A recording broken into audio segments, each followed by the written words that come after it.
guys, welcome back to the channel, and today we're going to be reading Whatever After Beauty Queen, Chapter 18, Time is Ticking. In my full Stella glory, I head to Beauty's room to check on her. She's not there. Is she still downstairs? I hurry to the basement. Beauty, I say, what are you doing? She's dusty and wearing sweatpants and sitting among big piles of books. There's such great stuff here. Yeah, I say, but are you going to get ready? You're getting married in an hour. I just have a few more books to look through, she says. She doesn't seem excited. Shouldn't she be at least a little excited to get married? I don't think she really likes Mike at all. I can tell her not to get married. I can tell her that Mike isn't the right guy for her, which might be true. Is it true? Beauty? Yeah? No, I can't. You have to get ready. People are going to be here soon. I leave before I change my mind. There's a knock at the front door as I climb upstairs. I'll get it, I call out. A group of people dressed in fancy clothes for the wedding stand outside. Hello, I say, please go to the Great Hall. There's silence, and then, ah! They all scream. Then they turn around and run away. Huh? What just happened? Oh, I happened. They're screaming because of me. I am a beast in a purple satin dress. I am terrifying. Come back, I call, but they don't. They keep running. Mrs. Butler puts her hand on my shoulder. Dear, maybe you shouldn't be the official wedding greeter. Why don't you go check on Beauty? I guess so, I say with a sigh. Snow, she asks. No, dear, not yet, but it is quite chilly out.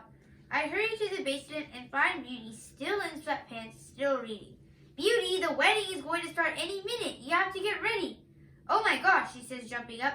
I lost track of time. There are just so many great books. Should I bring some up for the wedding guests? Would they want to read them? They want to see you get married, I tell her. That's why they're here. Of course, Beauty says. I guess I have to put on my dress. Give me 2 minutes. Beauty runs up the stairs and I follow. In the entrance hall, I hide behind a tall oval vase as the guests continue to arrive. I don't want to scare anyone else. This better be quick, one of the guests grumbles as she slams her way through the foyer, banging the marble with her cane. Oh, it's Grumpy Great Grandma. At the same time, Beauty makes her way down the grand staircase. I gasp. She looks totally gorgeous. Not that I'm surprised. She's wearing a long, flowy, silky white dress and a white veil. Her hair is loose around her shoulders. Ready, she chimes, stepping onto the floor. There you are, snaps Grumpy Great Grandma. She points her cane at Beauty. Where have you been? I need more bananas, right now. Oh, hi, Beauty says. She bites her thumbnail. Right now? Grumpy Great Grandma bangs her cane against the marble floor. Yes, right now. Beauty pivots. Okay, let me just look in the kitchen. Beauty, no, I say, jumping up from my hiding place. You need to get to the Great Hall. You're getting married. We can find Grumpy Great Grandma a banana afterward. Grumpy Great Grandma stares at me. Her eyes widen. She screams. She drops her cane, spins on her sneakers, and runs right back out the castle door. Guess her hip isn't that bad, I say. Careful, Grumpy Great Grandma, careful, Beauty calls. Should I go after her? The music starts in the Great Hall. I recognize it from this morning. It's slow dance. I also see bursts of color through the door. Apparently, Mr. and Mrs. Butler are using the disco ball. No, Beauty, I say, closing the castle door. You're getting married. Now, let's go. Where's Mr. Mike, she asks, looking around. I'm here, he says. He's standing by the kitchen door. He's wearing a black suit with a gray sweater over it. He's also wearing a gray scarf. He seems to be really missing his fur. Jonah is next to him in a suit, the messed up suspenders, and a purple bow tie that I think is on sideways. He looks adorable. Even Prince is wearing a bow tie. Hi, Beauty says shyly. Hi, Mike says, but he's not smiling. He's looking at his hands. Ready to get married? Beauty asks. I guess so, he says. Now he's wringing his hands. Last chance, I tell myself. They're not really in love. I can stop the wedding. I can undo my curse. No. I stand up tall. I will not break up their wedding for myself. I don't want to be that kind of person. Let's go, I order, both of you. To the Great Hall. To your wedding. All right, Mike says. After you, says Beauty. Neither of them moves. Wait, Jonah calls out. We all turn to him. He flicks his lopsided suspenders with his thumbs. You can't get married. If you break the engagement, Abby can turn back into a regular person. Jonah, no, I say. I told you not to tell them. Sorry, Abby, but they can't get married, and that's that. He swipes his hands together. You don't know what you're doing, Jonah, I cry. You don't know how fairy tales work. Mom and Dad will be waking up soon. We have to leave. And Mike and Beauty need to have a happy ending. I know they do, Jonah says, but this isn't it. They shouldn't be getting married. Our plan didn't work. What are you talking about? I say. Of course it did. They're engaged. Jonas shakes his head. But they're not in love. Mike hangs his head. He's right. The little man is right. Beauty, his voice chokes up. We shouldn't go through with this. We shouldn't? She asks. No, he says. I'm not in love with you, and I don't think you're in love with me. I think you felt sorry for me. Am I wrong? She hesitates. Mike takes both her hands in his. Agreeing to marry me was very kind of you, and I will always be grateful. But we don't have much in common. I like cards. You like books. I like cheese. Cheese makes you sick and dizzy. I want to live in the middle of nowhere. You want to live in town. We're not a good match. But sometimes opposites attract, I squeak. Not always, Jonas says. Beauty exhales. So we're not getting married. She looks completely relieved. I'll admit it. I feel completely relieved too. But wait, Mike, if you break off the engagement, you're going to turn back into a beast, I tell him. He nods. I assume so. But this time, it'll be forever. You won't be able to switch back. There won't be a way out. He nods again. Abby, I spent years comparing myself to normal people. Years. And what I didn't realize until now was that it's not so bad being a beast. I always stayed warm. I had a great sense of smell. I could cook more because I ate more. You want to know the truth? I miss my fangs. But, no buts. It's what I want, and I want to help you. My cheeks burn. But you can't break your engagement because of me. I don't deserve it.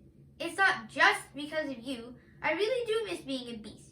But, Abby, you do deserve it. You were willing to stay a beast for me. You have a heart of gold. My eyes fill with tears. Not always. Sometimes I can be pretty beastly. I've done some terrible things. People make mistakes, Mike says, but a few mistakes don't make a person a monster. No one can be nice all the time. Beauty is, I say. But maybe I shouldn't be, Beauty says. She takes off her veil. I almost got married just to be nice. That doesn't sound very smart. You should get married because it makes you happy. Mike nods. I figured out what makes me happy. Being a beast. You need to figure out what makes you happy too, Beauty. Books make me happy, she said wistfully.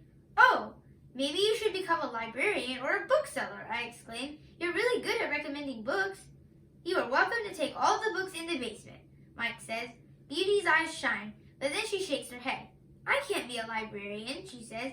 I have to help the orphans, and the soup kitchen, and grumpy great-grandma, and I have to take care of my dad's cottage. You've taken care of the cottage for years, I say. Let your sisters have a turn. Maybe it's time to take care of yourself. Maybe, Beauty echoes. She looks around, from me to Jonah to Prince to Mike. I guess my first step is taking off the engagement ring, she says. Ready? Are you sure? I ask Mike. Absolutely, he booms. Beauty wiggles the finger off her finger. Beauty wiggles the ring off her finger. My skin starts to sizzle. It feels as if I'm sitting under a heat lamp at a restaurant. After a few seconds, my face stops sizzling. I touch my cheek. It's smooth. I look at Mike. Fur is growing on his face and arms, and he's getting taller and taller. Mr. Beast is turning back into his beastly self. He stretches his arms above his head and he grins, showing off his fangs. That feels much better, he says happily. I'm me. Mike is such a boring name anyway. Goodbye, Mike. Hello, Mr. Beast. It worked. We're back to normal. Suddenly, the front door smashes open. What is going on in here? Demands Jax the fairy with a nasty smile. I jump. We switched back. You said if they broke their engagement, we would switch back. Says Jax. He runs his fingers through his purple hair. Yes, I did say that, didn't I? But that was before you people didn't invite me to the party. You invited everyone but me. That wasn't very nice. Don't you know that fairies get mad when they're not invited to parties? Now you'll all be punished. Everyone here will become beasts. What? I say panicked. No, you can't do that. He takes out his yo-yo and starts swirling it over his head. Yes, I can. 1 beast, 2 beasts, now a few. You should be a beast, and you and you and you. Not again, I say as I feel my body stretch and the fur sprout on my face and hands. I watch in horror as the same fur sprouts across Jonas and Beauty's faces. I hear angry screams from the great hall. Them too? The fairy swirls his yo-yo around his fingers and cackles. Now this is a party. Thanks for watching. Make sure to like and subscribe. Bye!